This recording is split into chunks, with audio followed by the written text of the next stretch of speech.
Et comment, ça va? En chemin vers une fête, le couple âgé Larry et Joanne continue de discuter de tous les sujets qui leur viennent à l'esprit. Ils sont si distraits qu'ils faillirent heurter une autre voiture. Quand ils arrivent à la maison du fils, Larry couvre le pansement sur le bras de Joanne avec sa manche et lui rappelle qu'elle doit parler à la famille de son cancer. Joanne demande un jour de plus car elle ne veut pas gâcher la fête de révélation du bébé. La famille reçoit le couple avec un accueil chaleureux et plaisante avec eux pour leurs 65 ans de mariage. Ils disent aussi à Joanne qu'ils ont trouvé une boîte avec de vieilles photos d'elle au sous-sol. Une des photos est du mariage de Joanne avec son premier mari, Luc, qui est mort pendant la guerre. Pendant ce temps, Larry est en train de manger quelques bretzels quand soudain, il commence à s'étouffer. Il lutte pour respirer alors qu'il tombe au sol. Secondes après, il est choqué de se réveiller dans un train avec des confettis roses tombant sur sa tête. Un garçon, dans un costume trop grand, dit que Larry ne s'attendait pas à ça avant de partir. Quand le train s'arrête à la gare, Larry remarque que beaucoup de passagers portent des blouses d'hôpital. Il suit les passagers jusqu'à arriver à une zone bondée connue comme la jonction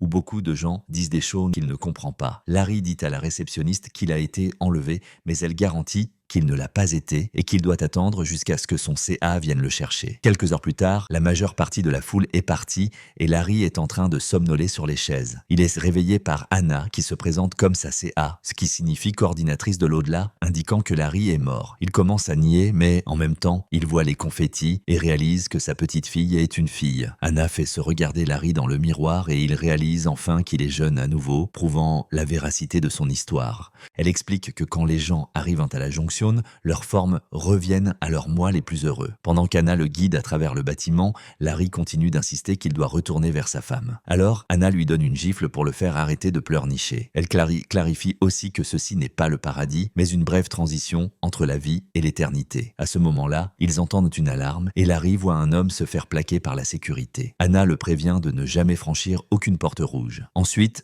elle l'emmène vers sa chambre temporaire et laisse avec lui des brochures promouvant des éternités présentées par différentes religions.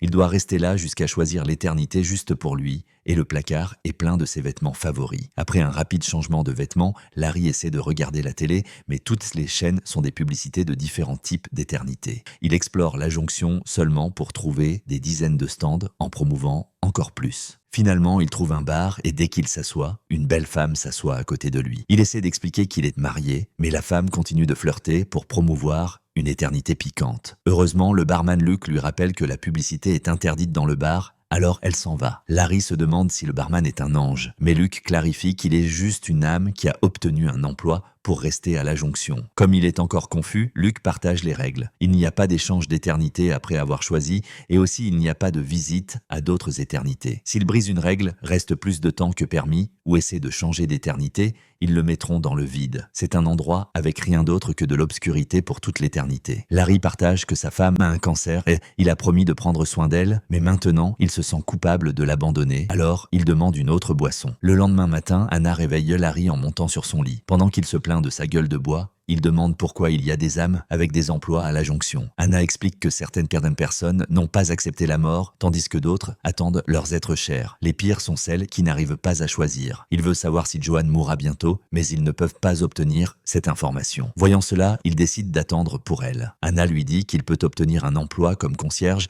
après les 7 jours fournis, mais il devra aussi déménager au sous-sol. Quelques jours passent et il n'y a pas de signe de Joanne. Anna dit à Larry que cela peut prendre plusieurs mois, alors il décide qu'il préparera une éternité pour que Joanne se sente chez elle quand elle arrivera. Cette nuit-là, il écrit une lettre pour sa femme, expliquant tout. En même temps, le cancer tue finalement Joanne et elle se réveille dans le train. Le lendemain matin, Anna emmène Larry vers son éternité. Il lui demande de remettre sa lettre à Joanne, mais elle explique que c'est contre les règles et l'embrasse en guise d'adieu. Larry commence à marcher vers la gare alors que Joanne sort du train. Sur l'escalator, il est choqué de voir sa femme, mais elle ne le remarque pas. Larry, désespéré, change rapidement de voie et court de retour vers la jonction, où Joanne est en train de voir son visage jeune dans un miroir. Le couple se réunit avec une étreinte chaleureuse. Joanne a déjà découvert qu'elle est morte et réprimande Larry pour être mort d'une manière si stupide stupide. Le moment est interrompu par Ryan, le coordinateur de l'au-delà de Joanne. Il la traîne loin de Larry et l'emmène vers son premier mari, Luke, qui l'attend depuis 67 ans. Ils partagent des retrouvailles très douces et émotionnelles, mais Larry les interrompt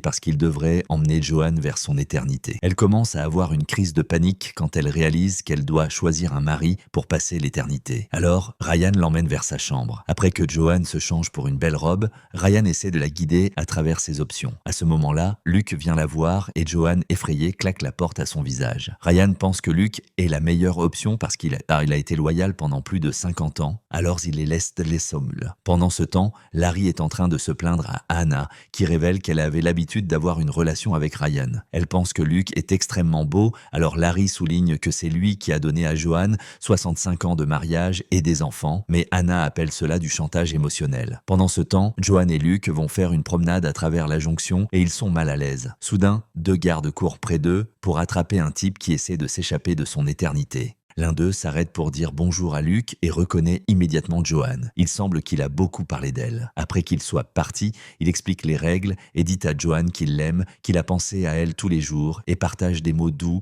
avant d'essayer de l'embrasser. Mais Joanne s'éloigne parce qu'elle se sent nauséeuse. Elle dit à Luke qu'elle a besoin de temps pour penser et s'enfuit. Minutes plus tard, Larry envahit la chambre de Joanne et apporte beaucoup d'options pour leur éternité. Joanne panique et crie après lui rappelant qu'elle a besoin de temps. Elle révèle aussi qu'après la mort de Larry, sa meilleure amie est morte aussi, ce qui rend Larry heureux parce qu'il la détestait. Il se souvient que s'accroupir l'aidait toujours à se calmer et la convainc de faire cela. Comme une dame âgée, Joanne ne pouvait plus s'accroupir, alors cela la rend heureuse de pouvoir faire cela à nouveau. Alors, Larry mange quelques bretzels et manque de s'étouffer à nouveau, ce qui fait paniquer Joanne. Elle explique qu'elle a besoin d'éclaircir son esprit, alors Larry demande pardon pour être insensible et dit qu'ils peuvent discuter le matin. Quand il essaie de s'installer dans son lit, elle l'expulse. Larry essaie de retourner vers sa chambre, mais ses 7 jours sont finis. Alors il doit déménager au sous-sol. En chemin, il voit une affiche promouvant un spectacle de l'artiste défunt Dean Martin. Joanne aime ce chanteur, alors Larry demande à Hannah d'arranger un spectacle. Il est aussi déçu de découvrir que sa nouvelle chambre est minuscule. Le lendemain matin, Larry emmène Joanne vers la zone d'attente, où Hannah a amené Martin pour chanter pendant qu'elle joue du piano. Cependant, le type commence à agir bizarrement et trébuche dans l'escalier, leur faisant réaliser que celui-ci est juste un imitateur. Larry va vers Hannah pour se plaindre. Le type profite de la chance pour draguer Joanne. Luke vient rapidement pour l'éloigner et lui donner un coup de poing. Ensuite, avec l'aide de Ryan, il essaie de lui donner des fleurs. Mais Larry l'interrompt immédiatement pour se plaindre davantage. Les hommes commencent à discuter et Joanne explose, criant pour les faire arrêter. Après, elle emmène Hannah et Ryan vers sa chambre et crie après eux pendant un moment avant de demander qu'ils trouvent une solution. Les coordinateurs passent un appel téléphonique très long pour obtenir une exception à la règle. Moment plus tard, Joanne amène ses maris dans la chambre et les coordinateurs annoncent que, dû aux circonstances uniques, ils ont acquis des visas spéciaux. Joanne aura la permission pour 2 visites à une éternité, une avec chaque mari. Après avoir passé du temps avec eux, elle prendra sa décision. Les gars commencent à discuter et manquent d'entrer dans une bagarre. Alors, Joanne doit crier à nouveau. Elle dit qu'ils choisiront qui va en premier avec un pile ou face et une autre discussion manque de commencer. Alors, Ryan doit les arrêter cette fois. Larry lance la pièce et Luke gagne. Pendant le voyage en train, Luke et Joanne se rappellent le vieux temps. Ils continuent de sourire, mais les choses sont encore très bizarres entre eux. Ils arrivent à une belle montagne, entourée par un ciel clair et une forêt accueillante. Pendant qu'ils errent par là, ils s'amusent beaucoup ensemble et se tiennent même les mains. Le soir, ils dînent dans un restaurant et Joanne continue de parler de ses enfants et petits-enfants, ce qui laisse Luke mal à l'aise. Il jure qu'il ne s'en soucie pas, ce qui le dérange, c'est qu'il n'a pas pu les avoir avec elle. Mais il est heureux qu'elle ait eu une bonne vie. Joanne lui dit qu'elle a attendu pour lui pendant un moment, mais éventuellement, elle a dû aller de l'avant. Après, il l'emmène à un bâtiment appelé Archive. Cet endroit peut être trouvé dans toute éternité. Et ici, chaque âme peut revisiter tous les souvenirs de ses années de vie. Luke et Joanne regardent tous les moments importants de leur relation, comme la première rencontre, le premier baiser, la première fois qu'ils sont devenus intimes, le jour du mariage et le dernier adieu avant que Luke parte pour la guerre. Joanne dit à quel point il lui a manqué et ils s'embrassent. Les souvenirs continuent de jouer et Luke doit regarder comment Larry a proposé le mariage à Joanne. Il sort du bâtiment en tapant du pied, disant que Larry a profité d'une femme endeuillée. Joanne essaye d'expliquer que ce n'était pas comme ça, mais il n'écoute pas. Pendant ce temps, Larry se plaint de Luke, parce qu'il est toujours en train de dire aux gens qu'il est mort à la guerre pour paraître un héros. Il a peur de ne pas pouvoir rivaliser avec un souvenir si aimé, alors Hannah veut qu'il rappelle à Joanne pourquoi elle est tombée amoureuse de lui. Il ne sait pas pourquoi Joanne l'aime, mais il sait qu'il peut aider. Minutes plus tard, Larry rencontre la meilleure amie de Joanne, Karen, qui semble assez vieille. Karen explique que ses jours les plus heureux sont venus après que son mari est mort, parce qu'elle a pu enfin sortir du placard et avoir une amante. Malheureusement, après des vacances merveilleuses avec une autre femme, elle a dû rentrer à la maison et être une mère dans le placard pour ses enfants. Karen admet qu'elle n'aimait pas Larry, mais il l'a conquise. Il demande pourquoi Joanne est tombée amoureuse de lui, et Karen dit qu'elle ne sait pas, mais garantit qu'il l'a rendue très heureuse. Après, Larry va à la chambre de Luke, déterminé à trouver quelques saletés sur lui. Des marques sur le mur indiquent qu'il a compté les jours depuis qu'il est mort. À ce moment-là, Luke revient et accuse Larry de manipuler Joanne. Les hommes entrent dans une bagarre pathétique et au milieu, la lettre de Larry tombe de sa poche. Quand il tombe, Larry dit qu'il ne savait pas pour Luke quand il a proposé le mariage, mais Luke souligne qu'il a fait cela sur le quai, que lui et Joanne considéraient leur endroit spécial. Pendant ce temps, Joanne ne supporte pas tous les stands de publicité. Alors, Ryan l'emmène vers un couloir silencieux, plein de panneaux d'éternité discontinués. Quand elle admet qu'elle ne sait toujours pas quoi faire, Ryan dit que Luke semble être la meilleure option, mais le choix est le sien. Le lendemain, Larry emmène Joanne vers une éternité sur la plage, qui est très populaire et par conséquent bondée. Ils discutent pendant un moment et manquent de s'embrasser. Mais, à ce moment-là, un garçon frappe Larry avec sa balle et lui raconte sa mort horrible. Alors, le couple entre dans un bateau pour profiter du calme de l'océan. Larry demande les détails de son enterrement et demande pardon pour ne pas être avec elle quand elle est morte. Il pense aussi que ses enfants seraient heureux de les voir ensemble à nouveau. Joanne sent qu'il est en train de la manipuler et une discussion commence. Joanne lui rappelle qu'elle est dans une situation compliquée et Larry jure qu'il aurait attendu pour elle aussi longtemps que Luke a attendu. Quand il rentre vers la terre, Joanne veut entrer dans les archives avec Larry, mais il refuse. Il pense qu'une personne peut se perdre dans les souvenirs et veut la protéger. Mais Joanne croit qu'il a peur de ce qu'ils trouveront. Ils s'assoient sur la plage et parlent de la première rencontre. Alors, il explique qu'il a toujours voulu améliorer les choses pour elle. À la jonction, Luke trouve la lettre qui est tombée et la lit. Pendant ce temps, Joanne et Larry rentrent du rendez-vous et partagent un baiser. Il dit qu'il ne se soucie pas où ils vont, tant qu'ils sont ensemble. À ce moment, Luke apparaît avec les coordinateurs pour dire à Joanne que Larry a envahi sa chambre. Il lui remet aussi la lettre et maintenant, Joanne sait que Larry a failli partir. Il est seulement resté parce qu'il l'a vu à la sortie. Encore une discussion commence et Joanne traite Larry d'égoïste.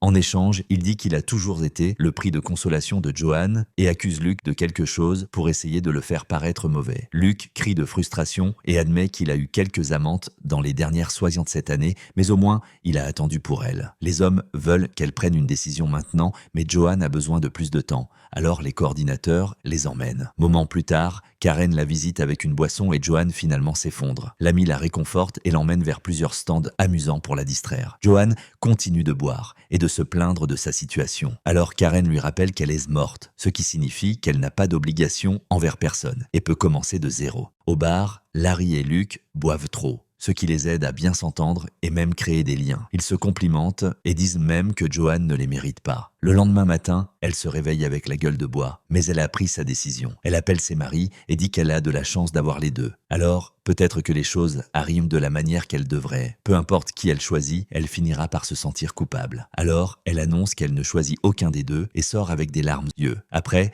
Joanne se prépare pour partir et passer son éternité avec Karen. Pendant ce temps, Larry dit à Luke qu'il avait raison. Il a proposé sur le quai parce que Luke a toujours été le fantôme avec lequel il ne pouvait pas rivaliser. Il se demande s'il s'est étouffé avec le bretzel parce qu'il a vu la photo du mariage. En échange, Luke admet qu'il est très jaloux de la vie que Larry a construite avec Joanne. Les gars alors partagent pourquoi leurs corps ont choisi ces formes. Luke ressemble au jour où lui et Joanne ont discuté de commencer une famille, tandis que Larry ressemble à l'époque où Joanne était enceinte du deuxième fils. Soudain, il réalise quelque chose et court hors de la chambre. À la gare, il trouve Joanne dans le train et demande qu'elle descende pour une conversation finale. Il souligne que ses cheveux sont longs, mais elle les a toujours portés courts pendant leur mariage. Cela signifie qu'elle a été plus heureuse avec Luke. Alors, il veut qu'elle aille avec lui. Au début, Joanne nie, mais Larry insiste que c'est la chose juste. Tous deux pleurent alors qu'ils partagent leur dernière étreinte. Quelque temps plus tard, Luke et Joanne sont dans un train pour leur éternité. Larry erre à travers la jonction parce qu'il ne sait toujours pas où aller et découvre qu'Anna et Ryan sont revenus. Anna discute avec Larry en privé et dit qu'elle est fière de lui. Ensuite, elle explique qu'elle a choisi de rester à la jonction parce qu'aider des âmes perdues